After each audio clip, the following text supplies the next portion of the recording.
Welcome to Lumen, a podcast that sheds light on mental health, relationships, and what it means to be human. I'm Christopher Mooney, LCSW. And I'm Kenyon Phillips, LMSW. Each episode, we unpack psychological patterns that affect our relationships. No jargon, no judgment. Just thoughtful conversations to help you understand yourself and others a little more clearly.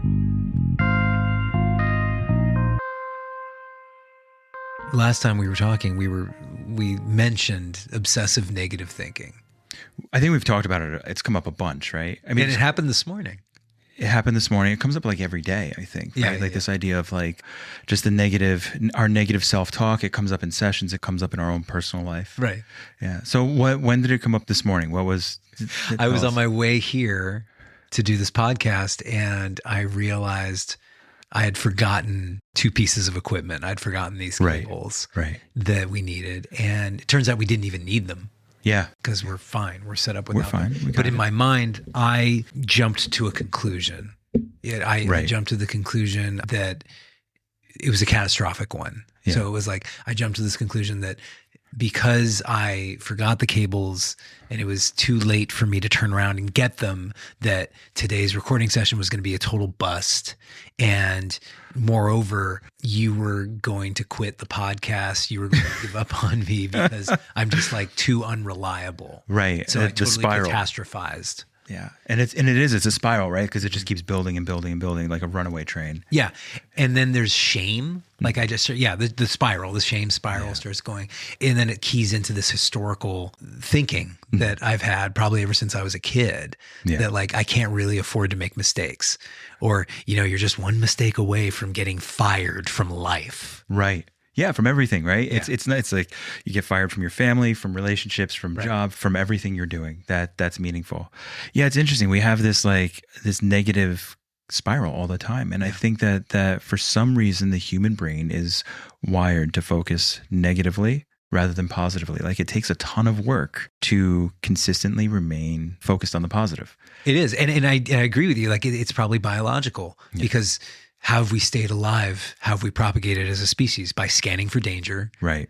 At every turn. Absolutely. And I was raised to believe that it was somehow dangerous to let people know that I was having a good day or that I was comfortable. Right. That I was somehow setting myself up for danger or loss or disappointment. If you were having a good day. Yeah. And if somebody says like, oh, how's your day?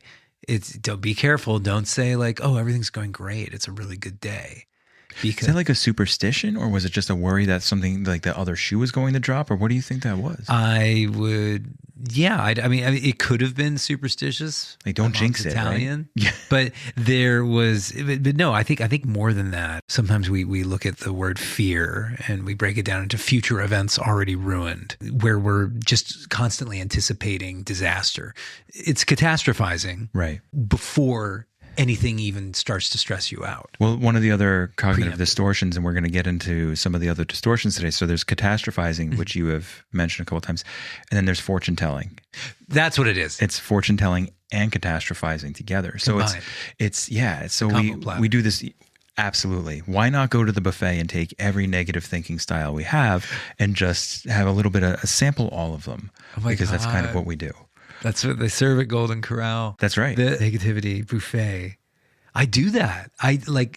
How many types are there? 20 common types of cognitive distortions? Originally, there was like 13 or something like that. I think I have 13 or 15 of them that I kind of like regularly reference. Mm-hmm. But there's the good old standbys, right? So if you go to the buffet and you always want some mac and cheese on your plate, right? There's like catastrophizing is one of the good ones. Yeah. All or nothing thinking is. Well, that's a solid choice. Oh, that one always satisfies. So things are either good or they're terrible. Yes, that's right. And the moment something goes a little bit wrong, like me forgetting the cables this morning that we didn't actually need, the whole day is ruined.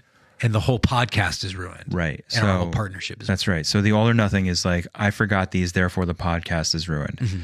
The catastrophizing is now the day is going to be ruined. Chris is going to be upset with me. Mm-hmm. He's not going to think I'm reliable. Mm-hmm. Right. That's what you build on. Like, so the catastrophizing in this scenario is that's all the extras you put on your plate. That's like the gravy that you're putting on top of your mac and cheese. Exactly. If you want gravy on your mac and cheese. Why not? That's right. If it's negative, you might as well add more on. Right, exactly. So this is where we get stuck, right? And I think a lot of the times we can kind of look at like most distress and situations that we have going on in our life that cause us pain. And I think everybody can probably identify at least one or two cognitive distortions or negative thinking styles or unhelpful thinking styles, if we don't want to go with the kind of jargony phrasing. Unskillful behavior. Yeah. Maladaptive, right. But unhelpful thinking styles is what I like to go with. Yeah. And I think most people engage in something. So when I hand this list out to people, and I don't like to hand lists out, I don't like to give out paperwork. I don't like to do homework, like those kind of things. I think it's just icky for me. Right. But this list is something I share with everybody or mostly everybody. And without fail, if you look at the list, you're able to go, oh yeah, some of these resonate with me. I do that. Yeah. I do that. I do that. I do that. Mm-hmm. I think it's super, super useful. Yeah. There's one out here that's interesting. Permissive thinking. Yeah. Where you give yourself or others permission to do really negative things.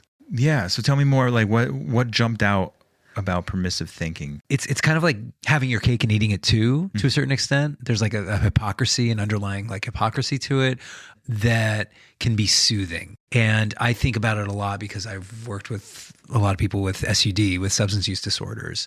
And there is an idea that these people are stupid or they don't know what they're doing to themselves. They are absolutely highly self-aware. Everyone I've ever worked with who's had an SUD, they do know the damage that they're inflicting on themselves. Right. But it's almost like magical thinking. Yeah. Like you act as if, oh, well, I'll be okay just this one time, or this doesn't count.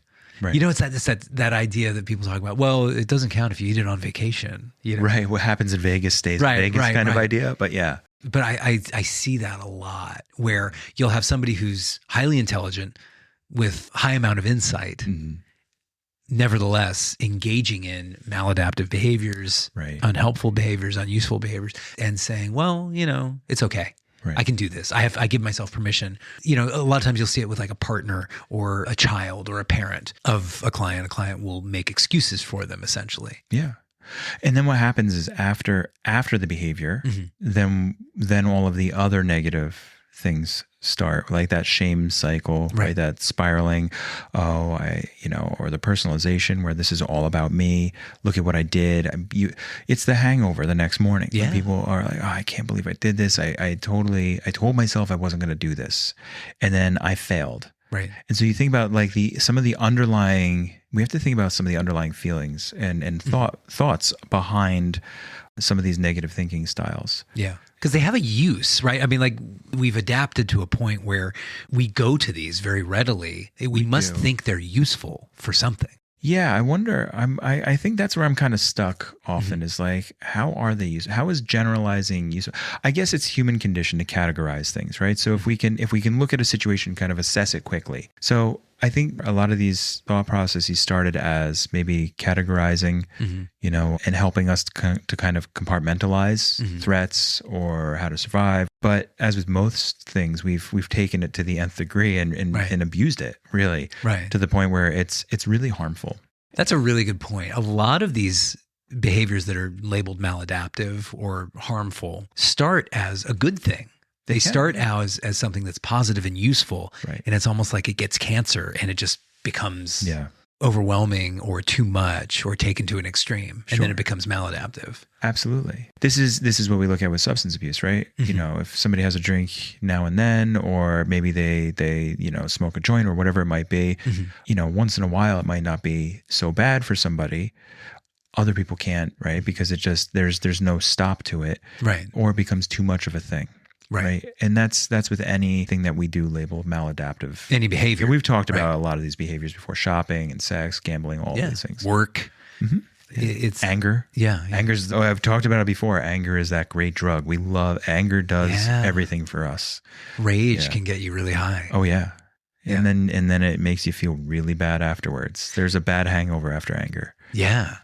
And it's so interesting too, because we live in a society where, men, for example, are not really allowed or encouraged to show a lot of emotions. Anger is one of the only ones that men are allowed to show. That's right. So we're almost like encouraged to get crazy and get high on our anger if we are men. Fly off the handle, kind of like take that moment, really just control. It actually becomes more of an unhinged thing. Right. Yeah. And I have so many clients too who are facing some kind of crisis. Right. And they'll say, well, I just want to prepare for the worst and hope for the best. Right. And that idea in and of itself is great. That's a useful strategy.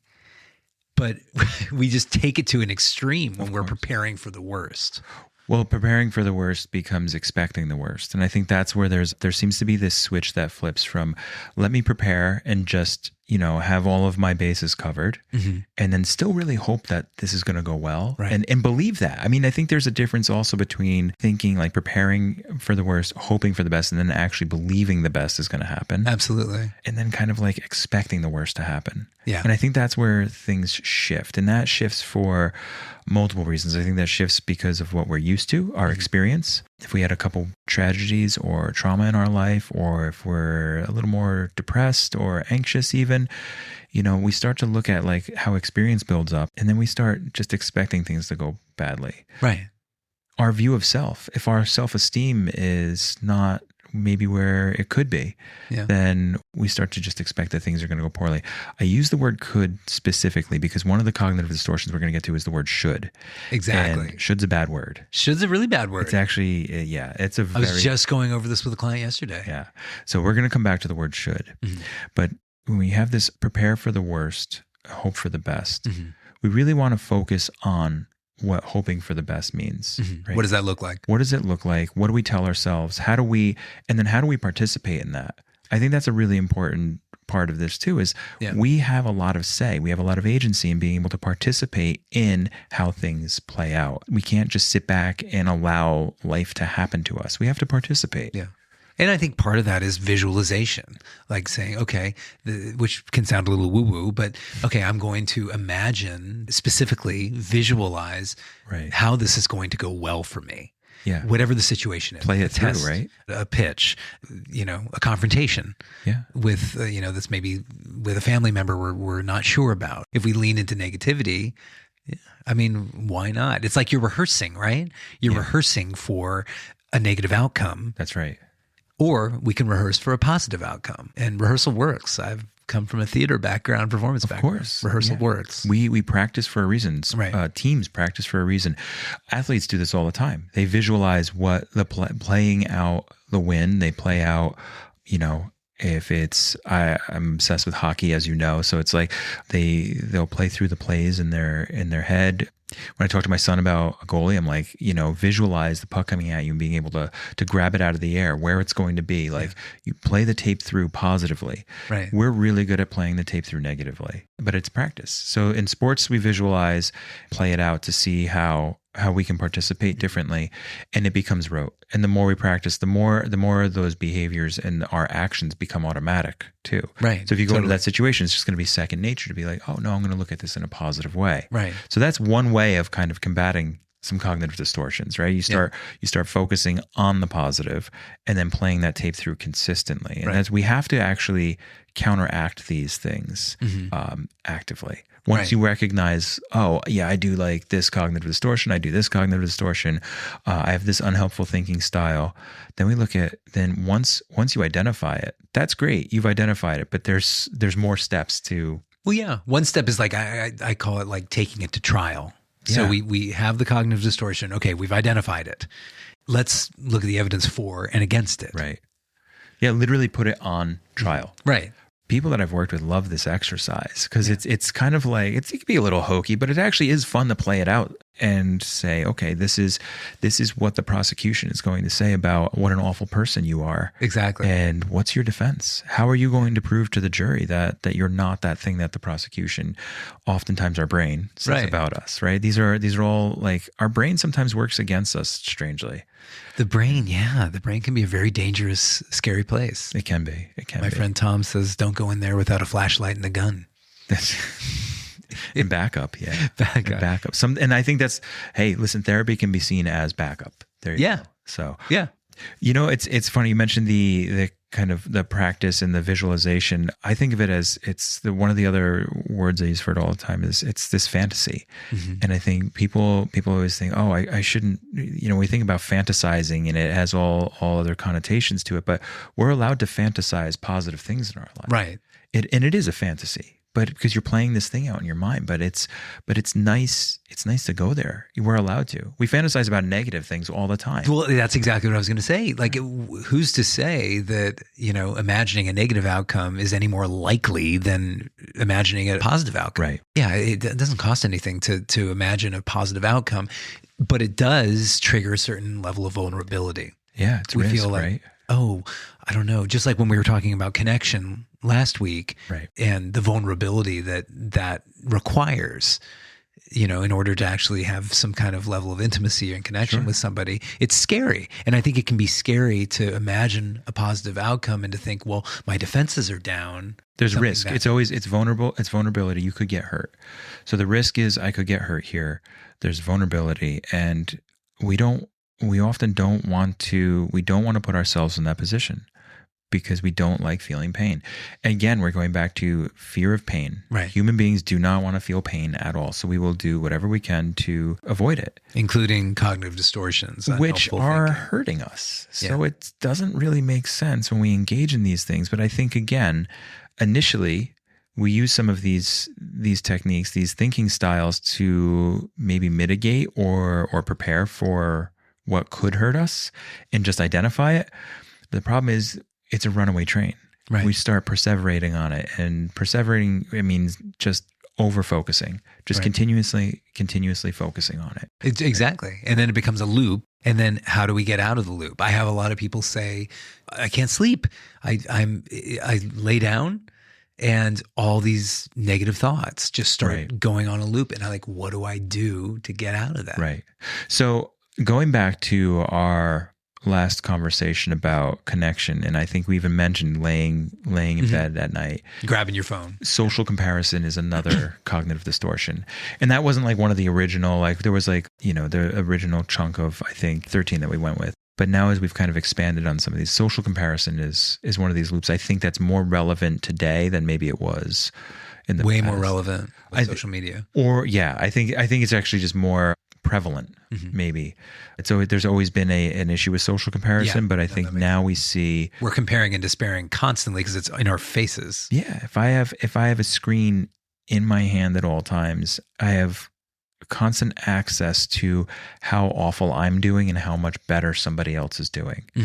Right? So it used to be like I could not be around certain people and then I wouldn't have to compare myself to them. Right. Now it's just everywhere. Now look at it's ubiquitous. You walk down the street, cars, whatever you see on the road, all of it. Right. It's all this social comparison. So we have to be mindful of that too. Like how often do we get caught in the loop of where am I compared to everybody else around me, and what are we doing with that information? And I think that's an important thing to look at too, is even if we identify these, what do we do with it?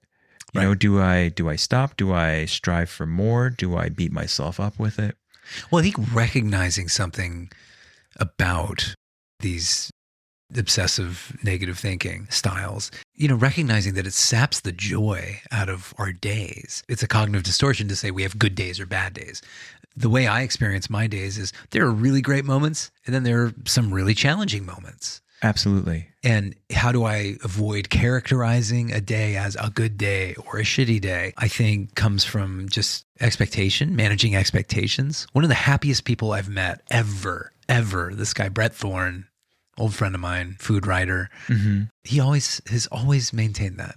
Happiness is about managing expectations. Absolutely. And, obsessive negative thinking can be an attempt to manage expectation. But it's that idea of like, I'm avoiding danger. I want to avoid danger. I'm going to keep my head down and keep my nose clean. Right. And then there's no joy. There's no joy. You're only managing for one. You're not managing for anything else. Right. And then you lose all the joy in that. Right. You lose any opportunity for joy. Opportunities for joy. Yeah. And because the most joyful moments in my days are usually spontaneous. Absolutely. It's it's a joke. An accident happens, I can't plan for it. Right. But being open to it is essential if I'm going to catch it, if I'm going to experience it. That's a really important point. I think this idea of allowing yourself to be open enough in order to experience anything, really. Like, you can experience the negative, but it puts you in a position where if something positive happens, or something joyful or loving, or you're allowing things to happen in your life, you're allowing these moments to manifest and kind of like grow into something something nice, and to allow ourselves to have them. Again, going back to that idea I grew up with, which was, you can't let anybody know you're happy, or else it's going to get taken away. Right. You're going to be in trouble. It's almost like people are coming for you. Right? Absolutely. Yeah. Absolutely. And maybe it is a vestige of like World War II. I don't know. It could be, but it's there. And to, I think, fly in the face of it is to be courageous. Yeah. And to look for joy, and to imagine a positive outcome is really an act of courage, almost defiance. Right. Now we're going to throw another distortion or unhelpful thinking style related to joy, discrediting the positive.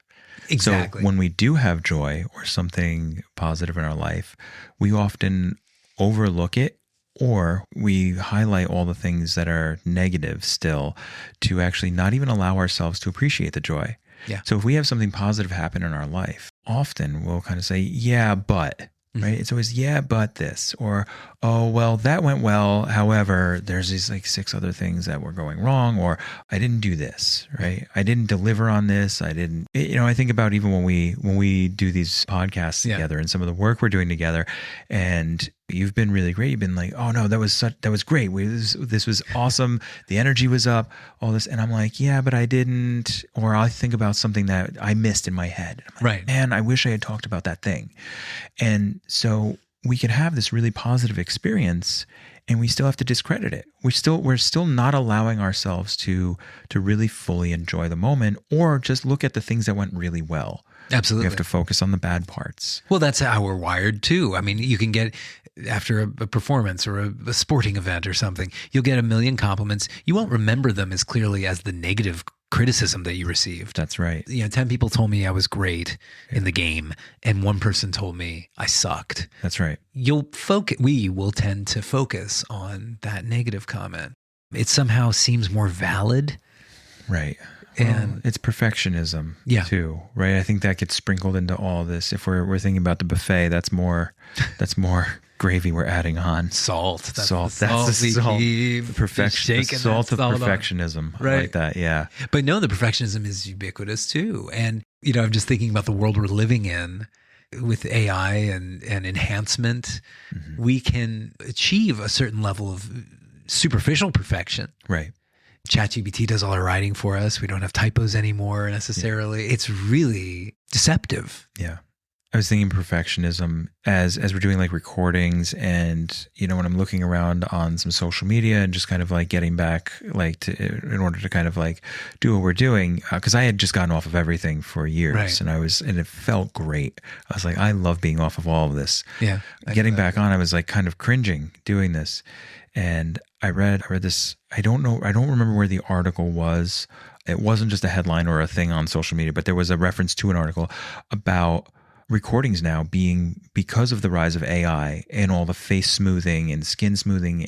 First of all, the AI videos coming out looking really kind of fake in that sense. And like, there's just something not right or human about it. As they're getting better, it will, but just also with filters and everything that we use on our own pictures and videos, and not allowing imperfections on our face. Right. I think back to the days where I was using a ton of Photoshop and just, airbrushing out blemishes and wrinkles and certain things. And there's now a push, and we're going to start to see more of this. We're allowing more wrinkles and imperfections and messy hair and things like that back into videos and photos, because it's going to be the thing that distinguishes us from AI. Absolutely. Right now, until AI learns that then too.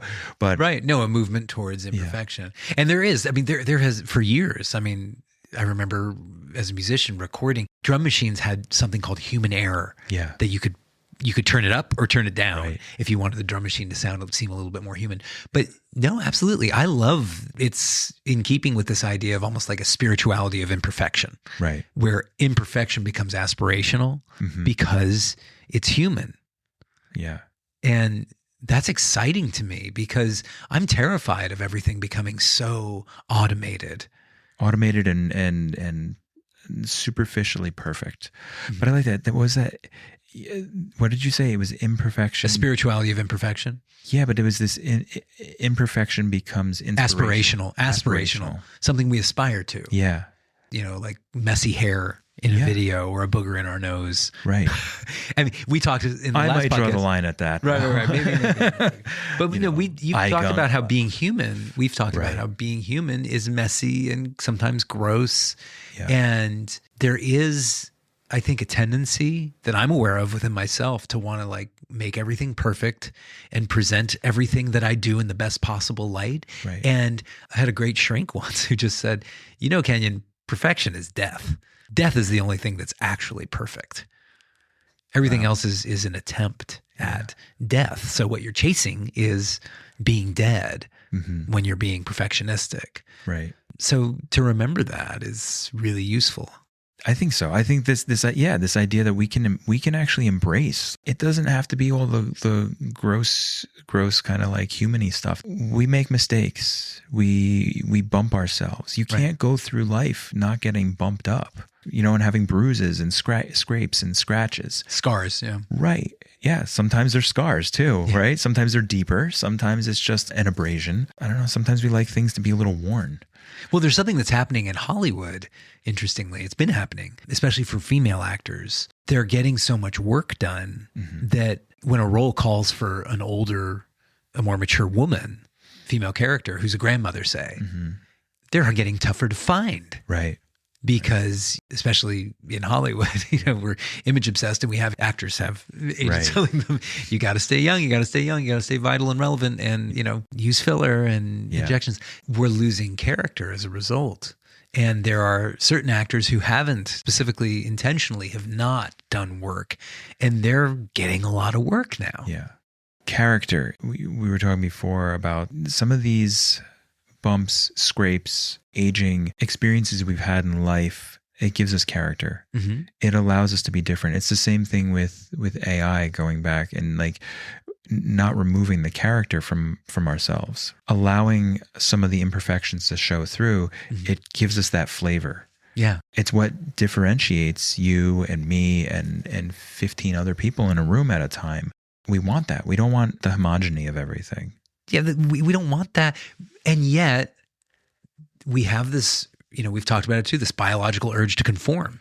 Yeah. We have this sense that I need to do this by the book. I need to do this the way all the other hairless monkeys are doing it in order to survive and to be part of the herd and to fit in.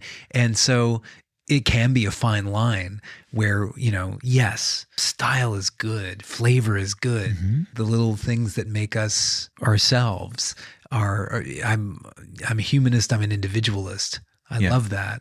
We're still 99% the same. Right. As humans in the human genome. So right. If we have little distinctions here and there to separate us, that's kind of welcomed or can be welcomed. It is. No. Yeah, absolutely. Yeah. The other thing I think it creates, imperfection creates, is it can be a bridge to connection. Yeah. By exposing an imperfection, I'm necessarily becoming vulnerable. By becoming vulnerable, I let down my guard and I enable you, I allow you to connect with me. Right. It's kind of like, if we're castles, we're surrounded by moats. If we let down the drawbridge by being imperfect and vulnerable, somebody can come in. One has to be vulnerable and imperfect, right? And allow that. And the other person has to be curious enough to cross the drawbridge, right? So it's this it's a combination. It is. It's vulnerability and curiosity, as we've talked about before. I want to go back and talk about should statements, because that shoulding all over ourselves. Shoulding all over ourselves. And others. What do you know about should statements? Why are they so awful? Should statements are rooted in shame. I think that's one of the reasons I find them so dangerous and harmful. There's actually an acronym for shame, should have already mastered everything. That's a good one. And the idea there is, how dare you have done this differently than I think you should have done it. Okay. It implies shame. It implies that there's something wrong with us. Right. if we, are not doing something we should be doing. What's the matter with you? That kind of an idea. Exactly. How is it for you, the experience of should and should? Failure. It's failure. If I'm saying I should have done something, I failed. I've already failed. Wow. I can't even start because I've already failed. So when we should have, would have, could have, there's different words to replace those that are actually more encouraging right along the way. But when I look at should, and it's interesting, you said, oh, you should have done this. You should, right? It was this very kind of punitive shame-based, like from the outside in. I look at it and go, oh, I should have done this. I failed already. Yeah. Right. And it's this idea of perfectionism, and you start with it kind of sets the table. Which is even more relevant because we're talking about cognitive distortions that people are having in and of themselves, not necessarily ones that are imposed. Well, we project those as well, right? We project some of these distortions on others as well. But I think it is, right? It's this, if we're talking about that buffet again, right? Should statements are kind of, they're setting the table that we're going to eat at, right? We've set the table of failure that we can pile on the all or nothing thinking, the catastrophizing, the, all the generalizing. Yeah, that's the shatterproof plate that they give you. Absolutely. Oh, yeah. Man. Yeah. And the spork. That's so you can get everything. Exactly. I like the one that had the knife on it too. That was great. It was all in one. That was a paragon of efficiency. Of course. Culinary. No, that was human ingenuity at its finest. Exactly. Yeah. But no, and shoulding is, it's rampant. It's everywhere. We talk about comparison, shame-based comparison. I'll start scrolling through Instagram and I'll start shoulding. I should have abs like that. Of course. I should have a house like that. You don't have abs like that? Not anymore. I don't think I ever did. Middle-aged spread. Oof. And you know what? I don't know if she's just bullshitting me, but my wife says that I'm more attractive and approachable with fewer abs. Interesting. More approachable. And that it's a little freaky to see. Like, I've actually heard a lot of people say this, that like when they see somebody who's, completely chiseled. Yeah. That it's actually kind of a turnoff because they figure, oh, that person must be a narcissist. That person must never eat anything fun. Yeah, could be, or it's the approachability, right? Yeah, our own insecurities too come into play. I can't approach that person because I'm this and they're that. Totally. There's a comparison there too. I think there's a vulnerability or a self judgment. Yeah, I don't look that good. Absolutely. Right. Yeah. Again, that's rooted in the I should. Right. I should rather than like you should. Yeah. I should be exercising every day. Yeah. It's also rooted in a sense of obligation, I think, too. And my experience with obligation is that it just ruins any kind of party. What's obligation? This is something you have to do. This is something you ought to do. This is something, again, you should do. Be doing. Yeah. And you need to do it. Right. And you need to do it now. Right. With obligation, there's a sense of panic often, stress associated with it. I associate it with like high cortisol levels. Obligation really, it's like, I'm working and I really need to do this and I really don't want to do it. Right. There's a sense of dread with it, isn't there? Absolutely. There's dread. It's the Sunday scaries. Like, Monday, I'm obligated to go to work. I'm obligated to go to school. Yeah. I'm obligated to show up. Right. Sometimes. But hey, so what do we do with should statements? So I said there's other words we can replace for this narrative. So you have a great one. What's that? Could. I could do this. Could bespeaks possibility. Right. It doesn't make hard and fast rules around it. Right. So there's like an openness to that, right? There's a possibility, there's chance. How about can? Can and will. I can do this and I will do this. I love that. Assert yourself. And there's agency, there's ownership, there's accountability. These are all great things that we want in our lives. They take the victimhood out of it. Of course. Right. I can do this. I can show up. Right? Yeah, we become volunteers. Absolutely. If I have this idea, so say it's like, man, I should go to work. I should do this. I have to do this, right? This obligation. If I turn around and I own it and I say, no, I can and I will. There's an assertiveness in that that reinforces our self-esteem. It reinforces our ownership and our confidence in our own life. Absolutely. Our narrative is up to us. Yeah. It's not up to anybody else. Well, that's the secret. That's one of the secrets. Is that we're always looking to others or outside forces to dictate how we should live our lives and the parameters within which we should live. But imagining what you're suggesting here, I get to do this. Yeah. You're not giving away secrets for free now, are you? Not for free. Okay. Not for free. Understanding that which we may view as an obligation, right, is a privilege. Absolutely. That's a big shift cognitively. Yeah. And it may sound trite.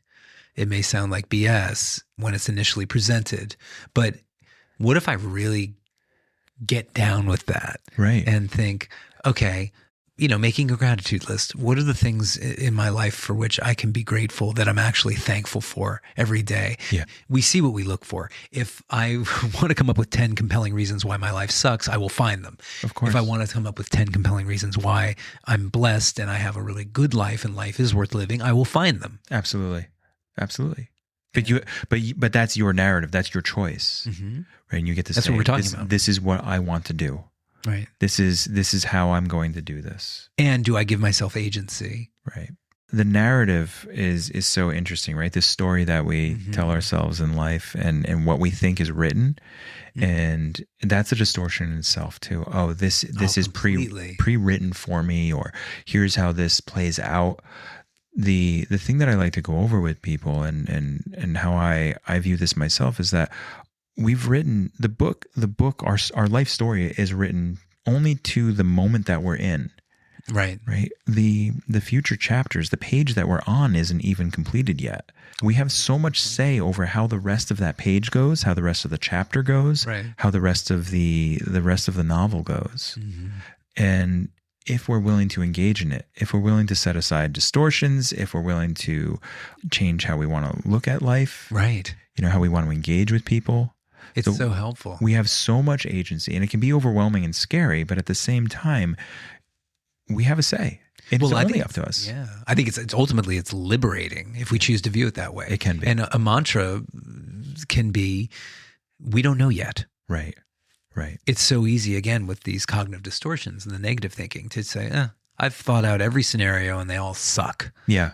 And in the end, we all die. Yeah. And that's true. That is one way to look at it. No one here gets out alive. Yes. But I love the Tibetans, the Tibetan Buddhist take on death, which is that it should be a joyful, beautiful process. Right. Right. That's extraordinary. I mean, it talk about changing the way we think. Right. It can be if we allow it, right? Or there's different perspectives on it. And so that's one of the things that I want to look at and talk about as we kind of wind down with these unhelpful thinking styles, is that there's different perspectives to take. When we engage in unhelpful thinking styles, we're really looking at life from one perspective. One of the ways, and you mentioned thought trials before, putting these negative thoughts on trial. Take it to Judge Judy. That's right. You can counter it with different evidence. I really like to look at this. Hey, you have this one piece of evidence that supports this negative thing. Right. Give me 3 things that counter that. And because it's the human brain, we have to outweigh it. We have to overcompensate. So if you have one negative thing, I need you to find 3 positive things. There's no rule against putting our finger on the scale. We're allowed to tip the scale in our favor. It's okay. Nobody said it had to be totally balanced. Tip the scale. And then the writing our narrative, right? Really looking at what the story is. And then this other piece, which is changing our perspective. There are multiple different positions that we can look at a situation from. Right. We're allowed to move. We're allowed to step to the side. We can zoom out. We can zoom in. We can move around the problem. We can ask for others' perspectives on this. Right. And that's always a good one. You have somebody that you trust in your life, or somebody who you just know has a different perspective from you. What's stopping you from saying, hey, I had this experience, I had this situation. What's your take on this? Yeah. How would you look at this? Inviting that in is great, as opposed to being afraid of criticism. Totally. Or afraid of somebody disagreeing with us. But no, that's great. Yeah. Perspective, it can be so useful. Yeah. Reality is subjective. It is. In one of our talks before, I've mentioned the ripples in a pond. Oh, yeah. And I had heard that analogy when I was going through mentalization, MBT training. Right. You want to explain it? If you throw a stone into a pond and you have the ripples all start to go out, they get wider and wider as you go out. But if we are right where where the stone went in, or if we are the stone in this case, and we're at that water level, we only see the first ripple. Maybe we see the next one as it goes out and as it's starting. So our perspective is very myopic. It's very small. We only see the ripple. But if we're standing on the shore, we see all the ripples. And then we see the space in between the ripples, and then we see them dissipate because as they get further out, they become smaller. That's a really important example. And it applies to mentalization, or it applies to all of these other experiences in life, that perspective matters. And there's nothing stopping us from stepping out of the pond or the body of water and taking a look from the shore. No, that's amazing. That's that was hugely useful for me in my own therapy. Yeah. Gaining that perspective.